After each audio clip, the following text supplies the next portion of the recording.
नमस्कार, सवाल इंडिया का में आपका स्वागत है। और इस बार इंडिया का सवाल भी ये है कि ये जो विद्रोह हो गया है श्रीलंका में, इस विद्रोह के मायने क्या निकाले जाएं, इस विद्रोह से होगा क्या, श्रीलंका का भविष्य क्या होने वाला है और भारत पर इसका क्या असर पड़ सकता है। ये जो इलाका है साउथ एशिया, इस पर क्या असर पड़ सकता है। इससे पहले कि हम एक विस्तृत चर्चा इसके बारे में शुरू करें, मैं सीधे चलना चाहता हूं हमारी सहयोगी जो कोलंबो से हमारे साथ जुड़ रही हैं, श्रीजा एमएस। और सबसे पहले तो श्रीजा से ये बोलना चाहेंगे, श्रीजा अपना बहुत ध्यान रखिए। आपकी वो तस्वीरें देखी, काफी डराने वाली तस्वीरें थी, जिसमें वो टीयर गैस शेल वो सूंघ लेने की वजह से आपकी वो तकलीफ दिखाई दे रही थी और लोगों ने आपके ऊपर पानी डाला।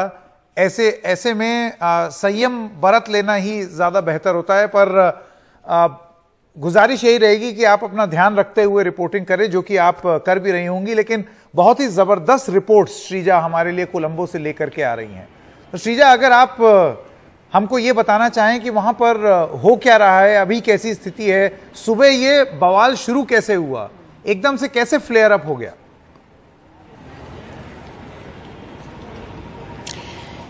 Well, Sanket, we are now reporting on the Flower Road. This road, particular stretch of road, now leads to the Prime Minister's office. Now, as per the plan of the protesters, this particular where they wanted to lay siege to the Prime Minister's office was not according to the plan.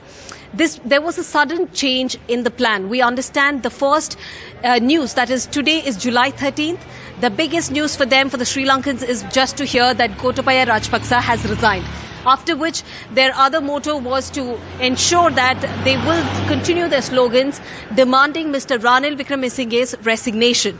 Now we also understand that after the information that especially these protesters learnt, they learnt where Mr. Ranil will be made the acting president. This is after Ranil's office clarified on the fact that yes, Mr. Gotabaya Rajapaksa has left the country. This clarification, when it reached the protesters, there was also another information that they had received, that Ranil will become the immediate acting president. So they were planning to lay siege to the parliament, but on the way they took a detour and then they started heading towards Prime Minister's office. Just minutes before we could reach, even I was also ahead of the protesters covering the entire protest. What we did witness on the spot was that there was a heavy police deployment, Sri Lankan police, there was Air Force, there was Special Task Force, and also we saw several of the police officers, including Army also. There was a tight security right outside Ranil's office, including inside as well, outside the compound. There was a proper human chain of the security forces. Just behind the compound as well, there was once again another huge line of security forces that had formed human chain. It became a huge standoff between the police officers and the protesters right here outside the Prime Minister's office. Now, you have to imagine this entire standoff went about for over 4 to 5 hours, nearly 1.5 hours of non-stop tear gas shelling. Yes, I was also amongst the protesters, also covering both sides, the police, the security forces, while they were firing the tear gas. On the other hand, the protesters receiving at the receiving end. So all that the protesters kept demanding and shouting slogans is that we want Ranil to go home. If you clearly remember, on the 9th of July, that is when they kept saying for the last 3 to 4 months that they want Gotabaya Rajapaksa to leave the country, or even for that matter leave the post of presidentialship. We understand that since Gotabaya did not do so, they secured and captured presidential secretariat. Their next step was basically the Temple Trees, which is the official residence of Ranil Wickremesinghe. Now, moments later, we see, that is days after, when they had given a deadline, when Mr. Gotabaya Rajapaksa said on the 13th that he will be resigning. Today was the deadline. Today clearly was, especially for the Sri Lankans, to decide on the fate of the politics, whether or not will Ranil, after Gotabaya, go home, and will there be a change of mind. But clearly this came as a huge shocker, especially to Sri Lankans, and that is exactly the reason why they barged through this place. Only one problem that we are facing over here on ground is that we cannot really go closer to the location and report. It's because they have placed jammers. Now that's one reason why we are unable to, report from the very location where this standoff happened. Of course, we have recorded quite a few videos. We have been there amidst these protesters when, they were being tear gassed. One humanity kind of incident that we came across when we kept reporting is that when the cops kept continuously shelling tear gas on the protesters, one of the protesters reached out to the special task force. Basically, they were also, in fact, at the receiving end in terms of the tear gas. So we did spot quite a lot of protesters trying to help the police officers, security forces, asking them if they needed any help, if they wanted water. This is what we witnessed. Now, what you see on the streets are the protesters who have managed to, basically try and breach the high security, highly guarded, the Prime Minister's office. And now they've gone inside. They've already captured the Prime Minister's office. They've managed to capture. This was always in their plan, because all that they said, only if the Prime Minister Ranil Wickremesinghe does not go home, they will ensure they will capture the office. And that's exactly what's happened over here. Sreeja, आपने काफ़ी विस्तार से और detail से हमको बताया कि वहाँ पर आज क्या हुआ, किसकी वजह से, क्या वजह थी जिसकी वजह से लोग सड़क पर उतर आए। लेकिन एक सवाल मैं आपसे, इससे पहले कि और सवाल पूछूं, एक सवाल मैं आपसे पूछना चाहता हूं। जब टीयर गैस शेलिंग हो रही थी उस समय श्रीजा, मैं देख रहा था आपके चेहरे का एक्सप्रेशन। आप हमारे व्यूअर्स को बताना चाहेंगे कि उस समय हो क्या रहा था? ये पिक्चर भी हम देख रहे हैं, आपके ऊपर पानी डाल रहे हैं कुछ प्रोटेस्टर्स। आप बताना चाहेंगे कि उस समय क्या हुआ था and how are you feeling?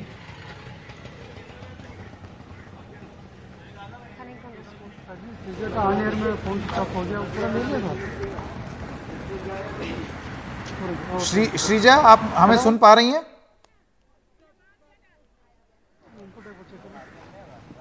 Sreeja तक ऑडियो नहीं जा पा रही है। श्रीजा से कनेक्शन दोबारा स्थापित करने की कोशिश करेंगे ताकि श्रीजा से बात कर सकें, ताकि उस समय ये जैसे कि आप देख रहे हैं स्क्रीन पर, जब टीयर गैस चला और वाटर कैनन चले, तो उस समय क्योंकि हम लोगों ने कवर किया हुआ है तो हम जानते हैं ये बहुत ही खतरनाक होता है। एकदम से चक्कर आने लगता है और ऐसे लगता है जैसे कि आपने धुआं सूंघ लिया हो, आँख से पानी निकलने लगते हैं, बेहोश होने लगते हैं, इसी वजह से पानी डाला जाता है। ये सब स्थिति श्रीजा के साथ भी हो रही थी। वापस जाने की कोशिश करेंगे और उनसे जुड़ने की कोशिश करेंगे और ये भी जानेंगे कि अब आगे क्या। सब लोग इस्तीफा दे देंगे तो फिर सरकार कौन चलाएगा, ये श्रीलंका में एक बड़ा सवाल उठ रहा है और श्रीलंकन तमिल्स जो हैं वो इसको किस तरीके से देख रहे हैं। जब तक ये लाइन उनसे कनेक्ट करने की हम कोशिश करते हैं, जरा doctor Arvind Singh Tejawat, visiting professor university of Kelaniya Sri Lanka से हमारे साथ जुड़े हुए हैं। Major general Ashwini Siwach security analyst हैं। मंजू सेठ फॉर्मर एम्बेसडर हमारे साथ जुड़ी हुई हैं। आप सब लोगों का बहुत बहुत धन्यवाद। मंजू जी, सबसे पहले मैं आपके पास आना चाहता हूं और एक मुख्य सवाल यही है, ये भी चले जाएं, वो भी चले जाएं, इनके बिना भी नहीं होगा, उनके बिना भी नहीं होगा। तो एक अपराइजिंग हो गई है, जनता में एक नो कॉन्फिडेंस है और वो साफ दिख रहा है, जिसकी वजह से जो प्रेसिडेंट हैं वो देश छोड़ के भाग रहे हैं, कोई और उनकी जगह आ रहा है, जो प्राइम मिनिस्टर बने वो ही प्रेसिडेंट बन गए। एक अजीब सी स्थिति हो गई है। लेकिन जाहिर सी बात है, लोग सरकार नहीं चला सकते, लोगों द्वारा चुनी हुई सरकार चल सकती है। ऐसे में श्रीलंका में क्या उम्मीद की जा सकती है आगे? बिल्कुल संकेत, आप बिल्कुल सही कह रहे हैं। ये बहुत ही दुविधा और बड़ी प्रॉब्लमाटिक सिचुएशन आ गई है श्रीलंका में। वहां के प्रोटेस्टर्स मानने को तैयार नहीं है किसी की भी बात। लेकिन थोड़ा अगर प्राइम मिनिस्टर और भी जो एक्टिंग प्रेसिडेंट बन गए हैं वो भी थोड़ा सा लोगों से बात करें एक बारी। पता नहीं कोशिश हो रही है कि नहीं इस डायरेक्शन में, क्योंकि थोड़ी बातचीत करने से, डायलॉग इस्टेब्लिश करने से, और जो वो कह रहे हैं कि 20 तारीख को एक यूनिटी सरकार हम बना देंगे और मैं स्टेप असाइड कर जाऊंगा, ये तो एटलीस्ट अश्योरेंस दे वो। लेकिन वो भी अश्योरेंस देने को तैयार नहीं है। और जो प्रेसिडेंट राजपक्षे है वो चले गए हैं देश छोड़ के, लेकिन उन्होंने भी एक्चुअली रेजिग्नेशन अपना नहीं सबमिट किया है। तो इस बात से लोग वहां के बड़े बहुत ही परेशान हैं। और लग रहा था कि आज वेडनेसडे को उनकी अगर रेजिग्नेशन आ जाती तो शायद थोड़ा सा शांति आ जाती वहां पे श्रीलंका में। लेकिन जो आप तस्वीरें दिखा रहे हैं और जो आपकी कॉरेस्पॉन्डेंट ने भी बताया, इस वक्त बिल्कुल ही स्थिति बदतर होती चली जा रही है, कोई संभलने की कोई अंदेशा नजर नहीं आ रहा। और साथ ही में एक सुबह न्यूज भी आई थी कि वो उन्होंने प्रोटेस्टर्स ने उनके न्यूज चैनल को भी टेक ओवर कर लिया है, ऑफिशियल न्यूज चैनल को, और प्राइम मिनिस्टर के घर में भी पहुंच गए हैं। तो ये बहुत ही सिर्फ अराजकता हो गई है और बिल्कुल सिविल अपराइजिंग जैसे होती है। और वो बात करने को तैयार नहीं है। उनकी जो लीडरशिप है उनके साथ कोई बात करे, उनके साथ कोई नेगोशिएट करे, लेकिन वो कहते हैं हम लोग बात करने को चाहते, जो मुझे समझ आ रहा है कि वो बात करने को तैयार नहीं है जब तक रेजिग्नेशंस नहीं होते। और जैसे आपने कहा, जब तक सरकार कोई तो रहनी चाहिए ना वहां पे, someone should be in charge.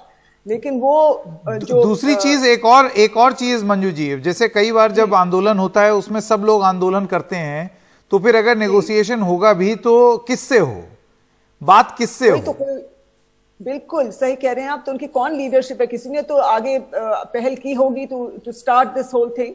तो वो शायद लीडरशिप माने या किसको माने, कोई तो आके बात करे। और जो उनके वहां के एक्टिंग प्रेसिडेंट है इस वक्त विक्रमासिंघे, उनको भी बात करनी चाहिए प्रोटेस्टर्स से, क्योंकि ये तो बिल्कुल फ्री फॉर ऑल सिचुएशन है और तो कोई शांत होने को मान ही नहीं रहे। तो जो उनके लीडर्स कह रहे हैं कि हमें ये मांग है, हमारी 1-2 मांगे हैं, 3 मांगे हैं, 5 मांगे भी की बात की जा रही है।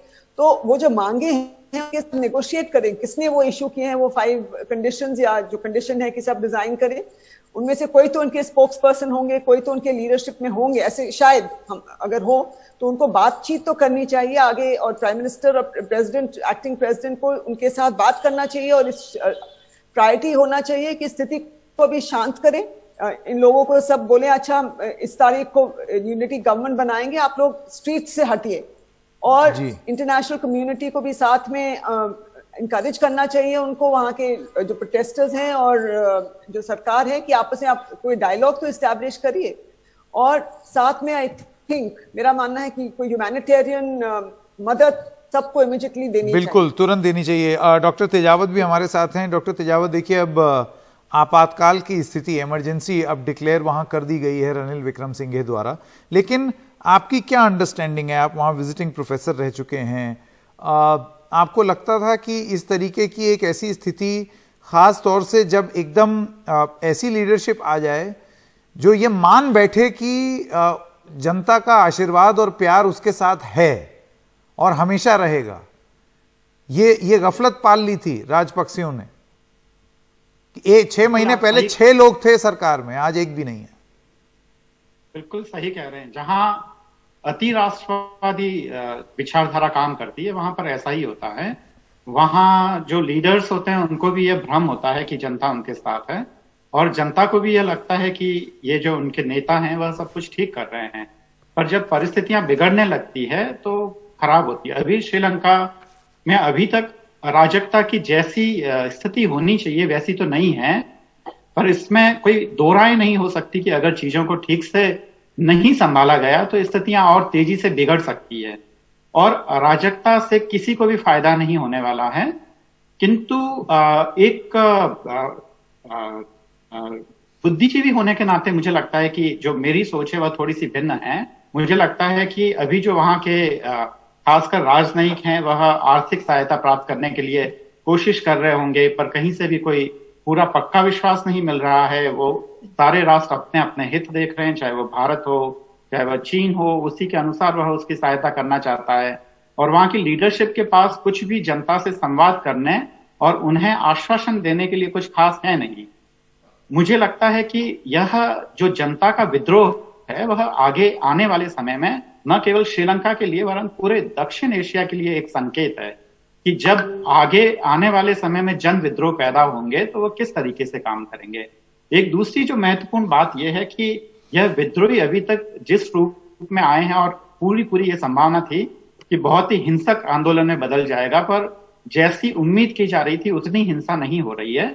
जो छुटपुट हैं, गिरफ्तारियां हुई है, तो इतने बड़े जन समूह को कोई ना कोई लोग तो जरूर होंगे, वहां के उनके लीडर्स जरूर रहे होंगे जो उनको कंट्रोल कर रहे हैं। और वहां के जो लोगों से बातचीत हो रही है, जो वहां उपस्थित हैं, उनसे भी ऐसा संकेत मिल रहा है कि निश्चित तौर पर लोग जो हैं उनका कहीं ना कहीं कोई नेतृत्व होगा, पर संभव है कि वो नेतृत्व आगे नहीं आना चाहता हो और वह अभी बहुत सारी चीजों को देख रहा हो और जैसे परिस्थितियां अपना टर्न लेती है, जैसे परिस्थितियां बदलती है, तो उसके हिसाब से हो सकता है कि जब वह जन आंदोलन पूरी तरीके से आए तो वह लोग सामने आए। ठीक। मेजर जनरल अश्विनी सिवाच, मैं आपके पास आना चाहता हूं। देखिए, एक तो चाइना वाला एंगल हो गया कि इतना कर्जा ले लिया उन्होंने कि अब वो एक चीज बड़ी स्पष्ट हो गई है, आसपास भी अब लोग जितने और देश हैं जो चाइना से लगातार पैसा लिए चले जा रहे हैं, उनको समझ में आ जाएगा कि वो किससे डील कर रहे हैं, और जब बुरा वक्त आएगा तो फिर चीन अपने आप को कहां देखेगा और भारत जैसा देश अपने आप को कहां देखेगा। बहरहाल, मेरा सवाल आपसे सुरक्षा के दृष्टिकोण से है। देखिए, अभी भारत ने कूटनीतिक तौर पर जो स्टेटमेंट दिया है कि हम लोगों के साथ हैं, लेकिन लोग शब्द जो है वो बड़ा, उसकी परिभाषा बहुत बड़ी है। इस आंदोलन में बहुत सारे ऐसे लोग भी घुस सकते हैं जो शायद जिनका हित श्रीलंका का हित ना हो सकता है कुछ ऐसे लोग भी घुस जाएं जो कि घुसपैठ करके नुकसान पहुंचाना चाहें श्रीलंका को भी, और क्योंकि हम एकदम नजदीक हैं उसका कुछ खामियाजा भारत को भी भुगतना पड़ सकता है। तो सुरक्षा के दृष्टिकोण से आपको क्या लगता है, यहां कितनी बड़ी चुनौती है? हाँ, बिल्कुल संकेत, देखो, एक तो ये सच्चाई है कि श्रीलंका भारत के लिए बहुत इंपॉर्टेंट देश है, क्योंकि वो इंडियन ओशन में है, और जितने भी कम्युनिकेशन चैनल हैं सी के, जहाँ 70 से 80% इंटरनेशनल ट्रेड जाता है, और 90% जो भारत में ट्रेड आता है, चाहे वो ईस्टर्न कोस्ट में या वेस्टर्न कोस्ट में, वो श्रीलंका के सी लेन के थ्रू आता है। तो इसका मतलब श्रीलंका में शांति होना भारत के लिए बहुत जरूरी है। अगर श्रीलंका के अंदर अशांति होती है तो 3-4 चीजें इमीडिएटली भारत में इम्पैक्ट करेंगी। एक तो रिफ्यूजीज जो है वहां से आ सकते हैं बहुत ज्यादा, जो कि तमिलनाडु में। दूसरा, कुछ एक ऐसे एलिमेंट भी उनके साथ आ सकते हैं जो कि इनिमिकल हो, जो एंटी सोशल हो और देश के सुरक्षा के अगेंस्ट, उनका भी आने का अंदेशा हो सकता है। तीसरा सबसे इंपॉर्टेंट चीज ये है कि हमें ये भी डर रहता है, अगर वहां पर इंस्टेबिलिटी आती है, कहीं ऐसा तो नहीं कोई दूसरा देश आ जाए, जैसे चीन का डर सबको है, मगर तो इसलिए अगर चीन वहां आ जाता है तो वो भारत की सुरक्षा के लिए बहुत ही ज्यादा जो है गलत होगा। मगर ये भी सच्चाई है कि अभी चीन के आने के चांसेस बहुत कम हैं, क्योंकि जो आक्रोश आज पब्लिक का है वो प्रेसिडेंट के अगेंस्ट है, गोतबाया राजपक्षा, प्राइम मिनिस्टर के साथ रेनियल विक्रमसिंघे, और कहीं ना कहीं चीन के अगेंस्ट है। उनको मालूम है कि चीन के कारण ही आज श्रीलंका इस हालात में है, डेब्ट ट्रैप में है, $51 बिलियन का कब्जा है, जब से $15 बिलियन वो चीन का ही है। और चीन ने जो भी डेवलपमेंट की है वो पॉलिटिकल बायस थी, ना कि नेशनल इंटरेस्ट बायस। अमनटोटा और का जो पोर्ट है वो 99 ईयर के लीज पे दिया हुआ है चाइना ने। तो ऐसे में मुझे लगता है चीन की छवि कोई खास अच्छी नहीं है, जबकि भारत की छवि बहुत अच्छी है अभी, क्योंकि भारत ने करीब $4 बिलियन का लोन दिया है। इसके अंदर हमने दवाइयां भी दी हैं, फ्यूल भी दिया है, और उसके बाद हमने जो है उनको काफी फूड भी दिया है। तो ऐसे में भारत को सोच समझ के चलना है। हमें पता है कि 1987 में हमने वहां इन्वॉल्वमेंट की थी, IPKF भेजे थे, तो हमारा जो थी वहां पर जब हम वापस आए तो हमने लेसन सीखे थे कि कोई ठीक कार्रवाई नहीं की। तो इसलिए हमने पॉलिटिकल इंटरफेरेंस नहीं करना है, हमें इकोनॉमिकल मदद देनी है without getting political involve. People to people contact का मतलब यह है कि वहां की जो भी गवर्नमेंट आएगी हम उसके साथ मिलाप करेंगे। मुझे लगता है श्रीलंका के अंदर ये काबिलियत और क्षमता है, जो भी वहां गवर्नमेंट बनेगी सिचुएशन कंट्रोल करेगी। उसकी डिफेंस फोर्सेस जो हैं वो बहुत मजबूत हैं। 2009 में उन्होंने LTT को बिल्कुल खत्म कर दिया था। तो इसलिए मेरे को लगता है भारत को बहुत सोच समझ के चलना है, कोई ऐसी इन्वॉल्वमेंट नहीं दिखानी है जहां पर हम पॉलिटिकली इन्वॉल्व हो गए। अगर पॉलिटिकली इन्वॉल्व होना तो शायद ऐसा मकसद लग भी नहीं रहा है जिस तरीके से भारत की तरफ से स्टेटमेंट आ रहे हैं। मंजू जी, मैं आपके पास आना चाहता हूं, और आपको लगता है कि यहां पर भारत की जो कूटनीति, जिसको अक्सर दुनिया भर में इस तरीके से देखा जाता है कि ये कूटनीति बड़ी सॉफ्ट है, हम पीपल टू पीपल कॉन्टैक्ट के बारे में ही बात करते रहते हैं, हम उस तरीके से नहीं खेलते जैसे कोई बड़े देश जो हैं वो बहुत ही मतलब सेल्फिशली अपना फैसला लेते हैं, जबकि हमारे जो फैसले लिए जाते हैं कूटनीतिक स्तर पर वो बहुत ही अपने हित को देख करके लिए जाते हैं। बहरहाल, आपको लगता है आज की डेट में ये जो पीपल टू पीपल कॉन्टैक्ट वाली जो रणनीति रही है भारत की, वो काम आएगी? क्योंकि लोगों को वो फर्क दिखेगा। एक तरफ चीन की नीति जिससे देश बदहाल हो गया, और दूसरी तरफ एक भारत की नीति जो कि दे क्या रहा है, ग्रांट्स दे रहा है, लोन दे रहा है, राहत के सामग्री दे रहा है, दवाइयां दे रहा है। बिल्कुल बिल्कुल हमारे जो अब इस वक्त छवि है, अभी रिसेंट टाइम्स में, और जब से ये क्राइसिस वहाँ शुरुआत हुई है कुछ महीने पहले अप्रैल से, तो उससे पहले भी कोविड के दौरान भी हमने वैक्सीन और दवाइयाँ भेजी थी वहाँ पे।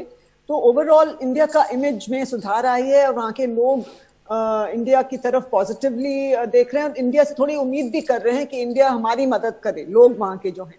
लेकिन साथ ही में हम बहुत ज्यादा अग्रेसिव या बहुत ही असर्टिव फॉरेन पॉलिसी नहीं फॉलो कर सकते, क्योंकि बहुत सेंसिटिविटीज हैं, हम उनके बिग नेबर हैं, और थोड़ा सा वहाँ पे ये और सब हमारे नेबरिंग जो छोटे कंट्रीज हैं उनको लगता है कि इंडिया कभी कभी बहुत ही हमारे सेंसिटिविटीज को ध्यान में नहीं रखता है, उनका मानना है। लेकिन हालांकि हम लोग हमेशा ट्राई करते हैं कि बिल्कुल उनसे बात करके कोई भी हम नीति बनाते हैं, उनके हित, उनका अपना हित ऑफ कोर्स, अपना इंडिया का हित तो देखना ही है, पर उनसे भी बातचीत करके ही हम ज्यादातर एक्शन लेते हैं। और पीपल टू पीपल कनेक्ट जो है अब बढ़ गया है, और हमारे जो लोग हैं जो यहाँ पे टूरिस्ट जाते हैं और जाते हैं, दे आर वेरी वेलकम, उनको बहुत अच्छी तरह से वहाँ पे स्वागत होता है, बहुत उनको अच्छा लगता था। लेकिन कोविड की वजह से और अटैक्स की वजह से जो हुए थे 2019 में, टेररिस्ट अटैक्स, और ये यूक्रेन क्राइसिस की वजह से जो बढ़ता चला जा रहा है वहाँ का इकोनॉमिक क्राइसिस, और वहाँ की जो सरकार का थोड़ा मिसमैनेजमेंट कहिए, उनकी जो पॉलिसीज उन्होंने फॉलो की, ऑर्गेनिक जो फर्टिलाइजर्स थे उनको की शुरुआत कर दी और चीन से मंगाया, वो खराब निकले, और टैक्स कट कर दिए, अपने रेवेन्यूज कम कर दिए, जो चीजें उनको नहीं करनी चाहिए थी। जब ऑलरेडी क्राइसिस हो रहा है, कुछ और फिस्कल रिफॉर्म्स लाके कुछ मेजर्स ऐसे लेने थे जो लोगों के हित में होते, लेकिन ऐसा वो सरकार, राजपक्षे सरकार नहीं कर पाई जी। इसकी वजह से ये आज की स्थिति ऐसी बन गई है जी। बिल्कुल, और ये जो स्थिति बनी हुई है इसमें डॉक्टर तेजावत, मैं आपके पास आना चाहता हूं। अभी एक खबर आ रही है कि जो स्पीकर हैं श्रीलंका में, उन्होंने सब जो पार्टी के नेता हैं उनकी एक इमरजेंसी बैठक बुलाई है 5 बजे, शाम को 5 बजे, तो थोड़ा सा क्लैरिटी मिलेगी कि वहां हो क्या रहा है। वरना ऐसा नहीं हो सकता कि ये भी हट जाए वो भी हट जाए, फिर देश कौन चलाएगा, क्योंकि लोग देश नहीं चला सकते। आपको कोई तो सरकार चाहिए, कोई एक प्रबंध चाहिए, कोई इंतजाम चाहिए जो कि देश चला सके। लेकिन डॉक्टर तेजावत, मैं आपके पास आना चाहता हूं, और एक ऐसे वक्त में जब एक पूरा देश छितर बितर हो चुका है और बहुत आर्थिक रूप से बहुत बड़े संकट में है, लोगों के पास गलत फैसलों की वजह से लोगों के पास खाने की किल्लत है, पेट्रोल डीजल नहीं है, एक ऐसी स्थिति में जो भी सरकार आती है उससे आपके हिसाब से भारत की डीलिंग कैसी होनी चाहिए? भारत किस हद तक इन्वॉल्व हो इस प्रोसेस में? निश्चित रूप से भारत अब तक जो जिस नीति का अनुसरण कर रहा है उससे मुझे लगता है कि वर्तमान परिस्थितियों में सबसे बेहतर करना चाहिए, क्योंकि भारत ने हमेशा ये कहा है कि वह श्रीलंका के लोगों के साथ है। वह न तो वहां की सरकार के बारे में कुछ बोल रहा है, न पुरानी परिस्थितियों के बारे में। तो निश्चित रूप से यह बहुत ही व्यवस्थित, और मुझे लगता है कि भारत भी इन सारी चीजों को काफी गंभीरता से देख रहा है और उनका अवलोकन कर रहा है, और उसके बाद में वह निर्णय लेगा। तो वह, मुझे लगता है कि भारत अभी केवल यह इंतजार कर रहा है कि आगे क्या होने वाला है, वह उसी अनुसार वह अपना कार्य करेगा। उसके अलावा जो दूसरी महत्वपूर्ण बात यह है कि अराजकता निश्चित रूप से बहुत अच्छी चीज नहीं हो सकती है, और यह नई जो राष्ट्रीय सरकार बनेगी जिसमें मान लो कि विभिन्न दलों के जो नेता हैं वह सम्मिलित होते हैं और वह परिस्थितियों को संभालने की कोशिश करते हैं, तो उनके लिए केवल यह जरूरी है कि वह लोगों को यह बताएं कि उनकी योजनाएं क्या हैं। लोगों के साथ जो उनका संवाद खत्म हो चुका है, उस संवाद को वापस पुनः स्थापित करने की जरूरत है, और वहां की जनता को विश्वास में लाने की जरूरत है। और जनता को तभी विश्वास में लाया जा सकता है जब वो बताए कि हमारी आगे की योजनाएं यह हैं। अभी जो वर्तमान आर्थिक संकट है उसको देखते हुए, और वहां के जो नीति नियंता हैं और वहां के राजनेता हैं, वो सब ये महसूस कर रहे हैं कि पुरानी स्थिति में लौटने में अभी भी 4 से 5 वर्ष लग सकते हैं, और इतने लंबे समय तक, और मान लो उससे समय को कम भी किया जाता है, तब भी वहां की जनता को उतने समय तक कैसे रोका जाएगा, तो यह अपने आप में काफी महत्वपूर्ण है। और निश्चित रूप से यह केवल श्रीलंका के लिए ही नहीं, क्योंकि भारत में भी इससे पहले ऐसे अनेक आंदोलन हो चुके हैं, भारत में लगातार ऐसे छोटे मोटे आंदोलन हो रहे हैं। तो श्रीलंका एक तरह से इन जन विद्रोहों का एक अग्रदूत हो सकता है, और निश्चित रूप से यह एक इतिहास की महत्वपूर्ण घटना है जो आगे बहुत सारे बड़े उथल पुथल करेगी। मुझे लगता है कि इसे केवल फौरी तौर पर देखकर इस घटना के महत्व को कम नहीं किया जाना चाहिए। जी बिल्कुल। Doctor Tejawat, major general Siwach और मंजू सेठ जी, आप तीनों का बहुत बहुत धन्यवाद हमारे साथ इस बहस में जुड़ने के लिए। अब देखना ये होगा कि कोलंबो में, श्रीलंका में किस तरीके की स्थिति रहेगी और इसका इम्पैक्ट भारत पर क्या पड़ेगा, क्योंकि आप देखिए हमारा जो साउथ एशिया नेबरहुड है उसमें एक तरफ अफगानिस्तान है, फिर पाकिस्तान है, एक तरफ चाइना का सीधा सीधा दखल होता है नेपाल में, दूसरी तरफ बांग्लादेश है जो कि अभी हालात और संबंध हमारे काफ़ी बेहतर हैं। इसके बाद श्रीलंका है जहां पर जो अब तक बहुत स्थिर था लेकिन अब अस्थिरता वहां पर आई है। तो ऐसी स्थिति में भारत किस किस्म की भूमिका निभाता है, और जो अंग्रेजी की कहावत है जो कि अभी हम चर्चा भी कर रहे थे, क्या चीन और भारत का ये जो पावर प्ले है, इसमें ये स्थिति जो श्रीलंका में हुआ है ये भारत के लिए एक ब्लेसिंग इन डिस्गाइज है। इसका मतलब ये हुआ कि अब लोग जब देखेंगे कि चीन कैसी कैसी हरकतें करता है तो उनको एहसास होगा, तुरंत वो एक फर्क कर पाएंगे कि चीन किस तरीके से फायदा उठाता है और भारत क्या कुछ करने के काबिल है।